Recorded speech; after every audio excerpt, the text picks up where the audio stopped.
we will continue to give you updates as we go through the afternoon on the indictment of the former president. The charges have been unsealed. The former president is on his way back to Florida and to Mar-a-Lago, where he's expected to deliver an address later on this evening. We've heard from the Manhattan District Attorney in laying out the reason behind the charges, why they did what they did and how they did that. And, of course, we know that the next hearing is not until December. So there are a lot of other things going on in the world that are going to impact us way more than this between now and December. And so one of those that we have been tracking and following, of course, is the ongoing battle and the invasion of Ukraine by Vladimir Putin and Russia and what that has meant to NATO. And, of course, getting Finland to be part of that alliance has been an important conversation point. And now it has become a reality. Secretary Blinken weighed in on that today. We will be welcoming Finland into the alliance, to its seat at the table. And I'm tempted to say this is maybe the one thing we can thank Mr. Putin for, because he, once again here, has precipitated something he claims to want to prevent by Russia's aggression, causing many countries to believe that they have to do more to look out for their own defense and to make sure that they could deter possible Russian aggression going forward. So, of course, Vladimir Putin used fears of a NATO expansion to justify his invasion of Ukraine, and a NATO expansion is exactly what he's getting. Finland has officially joined the North Atlantic Treaty Organization. It's been a long time coming, as we've been tracking and following. But the bigger questions now are, what does this actually mean for NATO? What does it mean for the military alliance that the United States is a part of? What does it mean for Russia? And to help us break all of that down, we're really pleased to have joining us back on the program once again, someone whose vision of all of this is always so helpful for us, Ishan Tharoor, who works for the Washington Post as a foreign affairs columnist and anchor of Today's Worldview, the Post's daily column and newsletter on global politics. And as we look at some of these things in terms of impact, give us the initial impact in terms of what this means for Vladimir Putin and for Russia. Great to be with you. Great to be back with you guys. This is a big deal. Finland joining NATO. First of all, if you look at a map, the NATO's borders with Russia have doubled by the sheer act of Finland's accession into the alliance. People have said that this is the biggest deal in terms of European security politics since Germany's rearmament in the 1950s. Now, that's a kind of wonky and complicated debate to have, but that's an interesting way of thinking about how, in terms of the decades of history, how important Finland joining NATO is. What it means for Putin, I think, Secretary of State Antony Blinken is right that Finland would not have joined NATO had it not been for Russia's arguably unprovoked full-scale invasion last year. Opinion polls in Finland before that invasion showed that the majority of Finns at that time did not want to be part of NATO. For decades, Finland has maintained a slightly independent position, which is a legacy of a very complicated set of Cold War politics. But then the moment after, within basically weeks after the full-scale invasion began in Ukraine, as people around Europe saw all the footage of what Russia was unleashing across Ukraine, opinions changed in Finland. And so it was a pretty seamless political process for Finland to then turn to NATO and say, yeah, let us in. So important. And as you look at that and how that plays out, obviously having 800 additional miles of space in terms of NATO presence, that has to change. At least you would hope it would change some of the calculations in terms of Vladimir Putin and what's happening inside the Kremlin. I mean, it certainly raises the stakes to a certain extent. An attack on Finland from Russia would constitute a provocation that all of NATO would have to respond to now, since Finland is a member. That is a scenario that we don't necessarily want, because that would imply a very easy process by which the world gets sucked into a big war with Russia.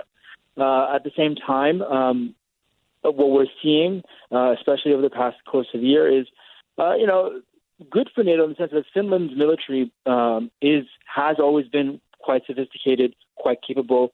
The phrase they use in NATO parlance is interoperable, as in it could work seamlessly within the NATO alliance. And many people, many security experts have always said that Finland's military was more interoperable with NATO than some NATO countries for years. So NATO gets a pretty capable new member in its ranks. So this is not some sort of charity piece. It's actually a real strategic boon for NATO to have a country like Finland firmly within its membership. And at the same time, the one thing about Finland, though, is that for years, we have counted on the Finns to have a particularly unique and discreet line with Moscow. There's, of course, a long-standing relationship there. And, I recently talked to a senior Finnish politician who has had many years, both during the Cold War and afterwards, of dealing with the Russians. And they are now, because of the war and because of Finland's decision to turn towards NATO, in a pretty profound state of crisis. They have no direct lines anymore to the Kremlin. Their channels of communication have dried up, and that puts Europe as a whole in a slightly more uncertain place. Yeah, that's fascinating. And one of the other areas I wanted to get to with you is the fact that Sweden, that the Swedish flag did not go up alongside Finland. They were kind of going in as a tag team partner there, as working through the process. Give us some sense in terms of what this means as far as, one, how hard it is to keep that NATO alliance all united, even in the face of these Russian threats. Give us some perspective in terms of what's the hang-up with Sweden, and what does that tell us about the alliance as a whole? Right. So for a country to join NATO, every single one of its member states has to individually approve of that country's accession. So when this process began, Finland and Sweden applied together. The problem, though, was that Turkey has some genuine, in its view, political grievances with Sweden because of Sweden's hosting of members of the Kurdish community that Turkey views as terrorist threats or people who are plotting terrorist activities among Kurdish separatist groups within Turkey. So there's a complicated political dance to be played out there. The view is that the Turks will come around to this, but Turkey is in an election year that's coming up in a couple of months. And it's hard to see the Turkish parliament ratifying Sweden's accession before that election. Hungary, which is governed by this illiberal right-wing nationalist party led by Prime Minister Viktor Orban that has somewhat cozy relationship with Putin, has also thrown a bit of a wrench in the works and stymied the Swedish process as well, because they accuse Sweden of being this kind of heavy-handed, moralizing, liberal country that not without really making any kind of actual political demands of Sweden, have stymied the process just for the sake of doing it, which has been something that's discussed a bit less than Turkey. I think it's also important to recognize that the pace by which these countries have joined NATO has been quite fast from the beginning of the conversation to where we are right now. If you think about some of the other recent countries to have joined NATO, look at North Macedonia, for example. That its accession was stalled by a whole 11 years, purely because Greece didn't like the fact that North Macedonia was called at that point Macedonia. They got the country to rename itself in order to join NATO, and that was after a decade of stalling. So this is not a totally unprecedented situation. I think while you can have all sorts of opinions of what the Turkish position is, they do feel like they have a genuine political grievance, and this is a way to extract certain concessions in their mind. Fascinating stuff. And what else are you watching for as this all moves forward now? Because to me, there are some great upsides to this, and there are some, as you pointed out, there are some uncertainties too with lines of communication that everyone used to kind of depend on going away. What else are you watching for behind the scenes as it relates to NATO and what comes next? Well, I mean, there's the big picture conversation, which is that to return to the original point, this fear of NATO expansion around Russia's borders. Now we're in a situation where Ukraine, however this war shakes out, expects to join the NATO as well. NATO's steady expansion to Russia's borders has become almost a fait accompli because of the Russian invasion. I think the debates about this are going to intensify, especially as we more and more get to a point where there needs to be meaningful diplomatic work around ending the war in Ukraine. I don't think any party is, at this point, seems particularly ready for that. But the question of what security guarantees you give security guarantees you give Ukraine is a big component of getting the Ukrainians to accept some kind of settlement. And as far as the Ukrainians care, they want to be part of NATO. They feel like they have shed blood in defense of, in their view, with European values and European civilization. And that is going to be a much thornier issue than these two Nordic countries coming on board. Yeah, great insight as always. Ishan Tharoor works with the Washington Post as a foreign affairs columnist, also the anchor of today's Worldview, the Post daily column and newsletter on global politics. You want to check that out as well. Always great perspective. Ishan, thanks so much for joining us today. Welcome back to Inside Sources here on KSL News Radio. It's great to be with you today. I am Boyd Matheson, and yes, we are continuing to watch the proceedings unfold in Manhattan.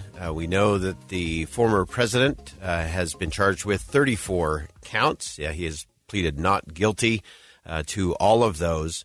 And yes, this is important. Yes, you could call it historic, although I would debate whether it will ever make it into a history book.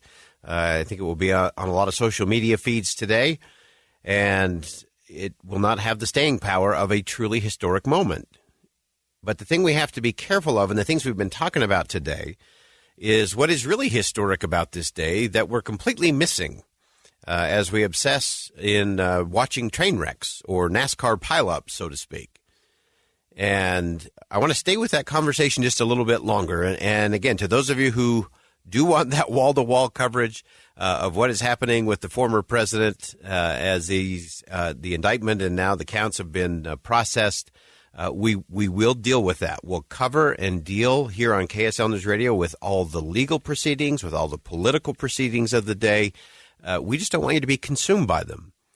And so we're going to take a little trip down history on a really extraordinary thing that happened on this day 55 years ago, April 4th, 1968. We've been talking about that day as a tragic day, a really tragic day, when one of the great moral voices of our time, Martin Luther King Jr., was assassinated in Tennessee. We've spoken about the speech for the ages that was delivered not from a luxury hotel in Florida, but from the back of a pickup truck in a ghetto in Indianapolis, Indiana, by Bobby Kennedy. And if you haven't read or listened to that speech lately, I encourage you to go back and listen to that on this 55th anniversary of the assassination of Martin Luther King Jr. and the truly historic speech paying tribute to that man and instructing the country about the principles we need to focus on to move forward. That was the power of it. The Bobby Kennedy speech is interesting for so many reasons. Law enforcement said, you can't go in there. You can't do that. We cannot provide you protection. When you announced that Dr. Martin Luther King Jr. had been assassinated, his political advisor says it's a really bad idea. We really just need to go to the airport, get on the plane, and get out. But Bobby Kennedy met the moment with moral courage and political courage, and an improvised speech that has stood the test of time, that is still so instructive today in terms of where we are as a nation and what we need to do. I want to go back to the second to last line of that speech from Bobby Kennedy, and he challenged everyone to let us dedicate ourselves to tame the savageness of man and make gentle the life of this world. That gentleness is lost in the barbs, in the contempt, in the anger, the hate, the fear, the frustration that we see spewing all over social media, in all of our political discourse. And that's part of why, as a nation, we've come to really like a good train wreck. Because then we can point fingers and place blame, and who was the most evil, and who was the most awful, and who's the most to blame. And all of that keeps us a very safe distance from talking about the things we need to in this nation. I thought it was also instructive over the weekend. President Russell M. Nelson, president of the Church of Jesus Christ of Latter-day Saints, in their worldwide conference on Palm Sunday thought it important to talk about the disappearance of civility in society. Civility and decency seem to have disappeared during this era of polarization and passionate disagreements. Vulgarity, fault-finding, and evil speaking of others are all too common. Too many pundits, politicians, entertainers, and other influencers throw insults constantly. I am greatly concerned that so many people seem to believe that it is completely acceptable to condemn, malign, and vilify anyone who does not agree with them. Many seem eager to damage another's reputation with pathetic and pithy barbs. Anger never persuades. Hostility builds no one. Contention never leads to inspired solutions. Contention never leads to inspired solutions. It doesn't. It just simply doesn't. And so as we continue to watch things unfold in this nation, including what's happening in Manhattan at the courthouse today, we will also look to history to give us more important lessons that should and could and must guide us into the future. President Nelson on Sunday talked about the fact of how confrontation as well as peacemaking are actually choices that each of us make individually and all of us make collectively. Contention reinforces the false notion that confrontation is the way to resolve differences, but it never is. Contention is a choice. Peacemaking is a choice. You have your agency to choose contention or reconciliation. I urge you to be a peacemaker, now and always. So as we look at the events of 55 years ago today, the truly historic April Day, we need to remember the lessons from that part of our nation's history. A tragedy and assassination of a great moral voice, the response of the nation, a speech really to the nation, that will be very different from what we hear and what we see and what we watch play out over the course of the day today. From Manhattan down to Mar-a-Lago in Florida, it will be a very different day. And there will be plenty of commentary. There will be plenty of analysis of what did and did not happen and what is and is not politics, what is right and what is wrong, who is right and who is wrong, who is good and who is evil. And I think all of that prevents us from the more important conversations. And so as a society, again, I caution, we got to be careful about loving a good train wreck, lest we find ourselves in the middle of the wreckage ourselves as a society. And so if you're looking for a historic moment in the day today, I encourage you to go back and reflect on April 4th of 1968, 55 years ago, the loss of the life of Martin Luther King Jr., and a speech delivered by Bobby Kennedy in the back of a pickup truck in an Indianapolis ghetto, where he challenged all of us to tame the savageness and make gentle the life of the world. He acknowledged the devastating darkness, but he invited everyone to create a new dawn. He said, what we need in the United States is not division. What we need in the United States is not hatred. What we need in the United States is not violence and lawlessness, but love and wisdom and compassion toward one another. We'll step aside for bottom of the hour news. Much more to come on inside sources and coverage here on KSL News Radio. Stay with us. Of course, we've continued to cover here on KSL News Radio the counts that were filed against the former president, 34 counts, and the former president pleading not guilty to each of those. Former president is on his way back to the airport to LaGuardia, where he'll fly back to Mar-a-Lago and deliver a speech that I'm sure will be televised and broadcast across the planet. And we want to go beyond that. We are standing by. We're waiting for the district attorney to come out, and he'll be holding a press conference post the arraignment hearing there. And we will cover that for you. And as always, we want to get past just the headlines and the train wreck watching of all of this. And so we're really pleased to have joining us, as we often do, our legal expert, Greg Skordas, joining us. And Greg, as we look at the day, again, a lot of chasing, a lot of chattering. And I always look to you to say, okay, let's get back to what we actually know, and then we can start processing, because the process matters in all of this.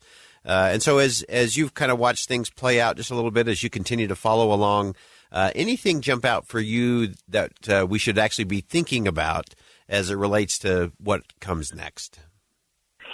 You know, Boyd, I'm just reading the indictment and reading through the 34 counts. And what surprises me most is the number of counts. I think a lot of people expected 2 or 3 counts, maybe 1 or 2 misdemeanors. But these are all felonies. They're all serious felonies under New York state law. This is not a federal case. And there are 34 of them. So to me, I would expect that the Trump team may have been a little bit surprised by the breadth of this, by the extent of this, and by the huge number of charges that were filed against him. And each of those, Boyd, would represent a separate act of falsifying records. Mm-hmm. And so apparently the government's got at least 34 incidents of him or someone at his direction falsifying business records. Okay, so I think that's really important. So a couple of things for our listeners. So one, the reason we go to Greg Skordas is because he will actually read the indictment. And I think that's the first thing we all have to do before all of the conjecture and all the political stuff gets lathered in there, is to read the indictment. And that is surprising. I think many have been surprised that all of the charges are felony charges. Is that how you're reading those, Greg? Yes, and I've tried to read all 34. And from what I've read, everyone is a felony, and they're calling it a felony of the first or something in that order. And I don't know exactly how New York's crimes are defined, but these seem to be fairly serious felonies of what they're calling falsifying and conspiracy to falsify business records. And so, like I say, 34 separate acts. And he's pled not guilty to all of those, which we would have expected. He's been released, which we also expected. I think some people thought he was going to be arrested or there was going to be some scene. I think he showed up as anyone would have. He was processed as anyone would have, and he entered not guilty pleas and is released just as you would have expected most anyone with those particular charges against them. Yeah, and so we do know that the district attorney is going to have a press conference. Was scheduled to start just a few moments ago. We're still waiting. The podium is set there in Manhattan, and we expect the district attorney to come. We are seeing some visuals now of several of the former president's legal team out on the street there in New York, and so we'll watch for some audio reaction there to what took place inside the courtroom. And Greg, do you suspect there were a lot of people wondering within the context of the courtroom if there would be any kind of gag order or if the judge would put any stipulations in terms of what the former president could say or couldn't say or where he could go or couldn't go? Any sense in this type of case, again, giving the 34 counts, all felonies, that would justify any particular behavior or request from the judge? Well, that's a great point, Boyd. And if there was such a thing, his attorneys are violating it right now because they're out on the street talking about the fact that this is a case that he's pleaded not guilty to, and that he isn't guilty of committing, that they're looking forward to the trial. I assume the president's going to give a speech the former President Trump will give a speech when he settles into back at Mar-a-Lago, and he'll probably say the same thing. So my guess is that the judge probably didn't put a lid on this. But just so you know, most attorneys and certainly prosecutors want to preserve the integrity of their case, don't want the jury to be biased by what they're hearing or seeing. And so they'll probably not say too much other than just this is a political prosecution and we intend to win. And the prosecutor saying vetted this with a grand jury, and we think that it's a strong case, that type of thing. Okay, and do we have that pulled up yet? No, we're still working. It appears that some of the former president's lawyers have gone out onto the street in downtown Manhattan and are taking questions from reporters.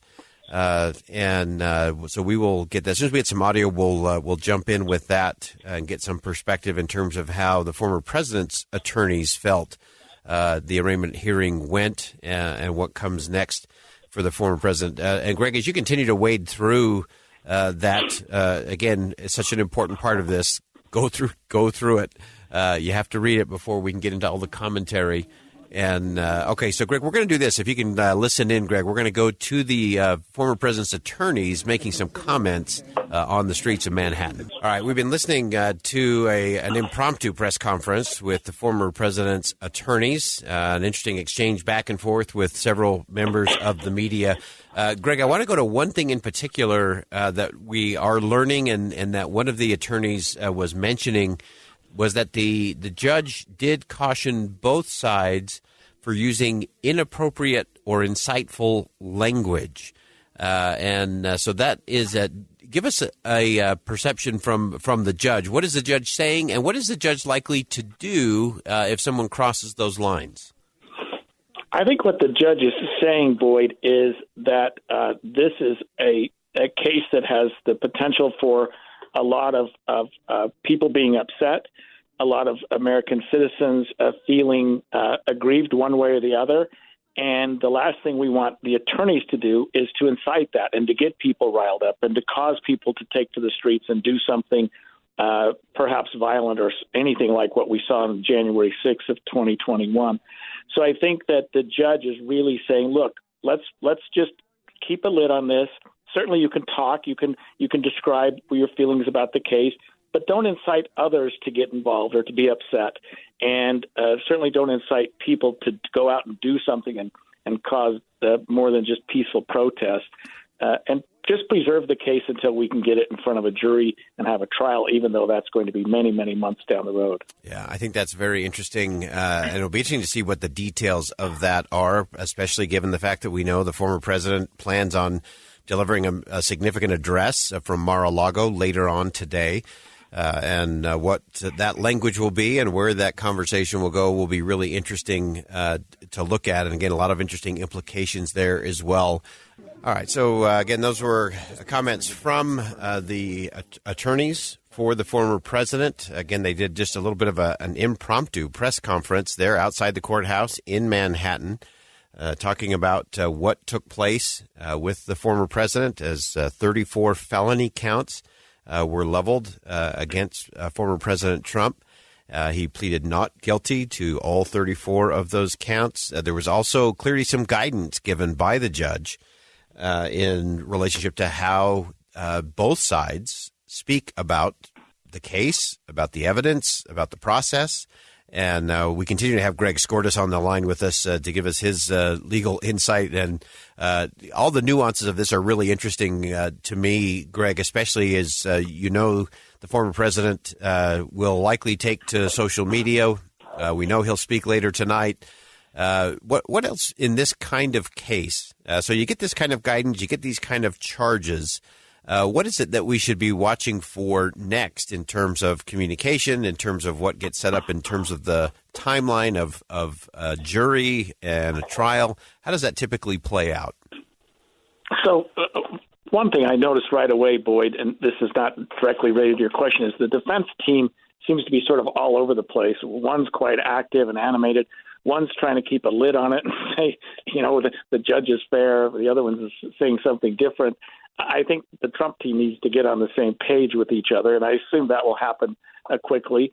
There will be a trial set, and since the former president is not in custody, it won't be what we might consider a speedy trial. It won't be in the next month or two. I think that the defense team wants to get all the information they can. They certainly want to get the transcripts from the grand jury testimony, and that took a long time to do. I mean, that grand jury was convened for, I think, several weeks before they came down with their indictment, and they're going to want to get all the police reports and evidence and whatever the grand jury saw or was made aware of when they issued their indictment. And and then they'll be setting dates for the exchange of information, witness list, and probably set up a jury trial probably sooner rather than later. But my guess is that whatever date they set is probably going to get bumped at least once or twice as we approach the actual trial date. Yeah, that's such interesting insight in all of that. And just describe for our listeners again, the thing we want everyone to do today is, yes, this is big news. Yes, this is unprecedented. And yes, there is a process to all of this. No one needs to hit a panic button today. No one needs to breathlessly race anywhere today, because we want to just walk you through where we are, what matters, and what comes next.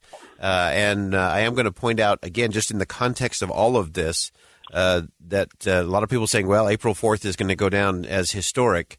It already is historic, and it has nothing to do with the former president. I would just remind everyone in the midst of all of this, the real lesson of history was on this day that Martin Luther King Jr. was assassinated in Tennessee.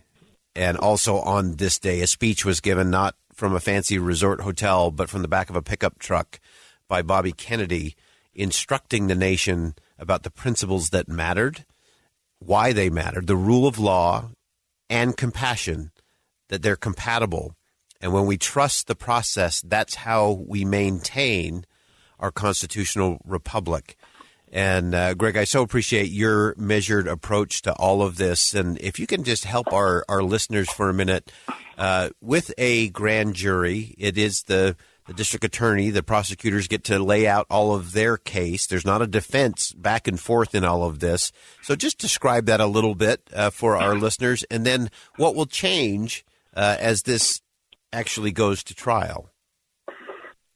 First of all, Boyd, I couldn't agree more with what you just said, and I wish somehow we could publish what your remarks were. It was just brilliant. I mean, you gave me chills. But, a grand jury is really the state's show, the government's show, and they present the evidence they want the grand jury to hear, and they don't present evidence they don't want the grand jury to hear. There's nobody there objecting to the admissibility of evidence.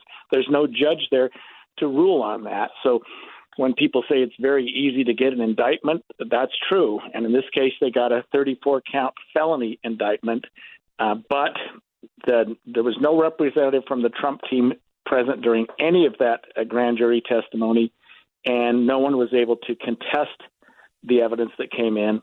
Now it's the defense time and turn to look at the evidence, to consider it, and to weigh the strength of it, and prepare for a trial, which will be a jury of probably 12 people who will consider the evidence and hopefully not be biased by one side or the other, and deliberate and make a decision based solely on the evidence that they hear at trial, and not based on any politics or anything that comes to them from a source that's angry or upset about the way this is handled one way or the other. Yeah, and that's such an important perspective there. So, again, we want everyone to just exhale today, and this will all continue to move forward. And the things that we need to avoid individually and collectively is instant certainty. Remember, instant certainty is the enemy of truth, and it undermines trust. And trust is what we have to have in all of this process. As we continue to go on, we are standing by. We have heard some comments by the former president's attorneys. They went out onto the streets of Manhattan in front of the Manhattan courthouse, took a few questions, talked about some of the things that the judge had mentioned in terms of guidance to both sides of the case, in terms of things that they might say that were inappropriate or insightful.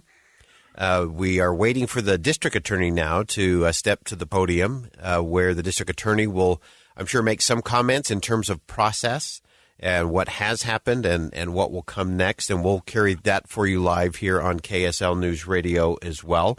We're joined, of course, by our good friend and KSL's legal analyst extraordinaire, Greg Skordas. And Greg is, as we continue to kind of march this forward, again, I think it's a slow march, and we need to recognize that.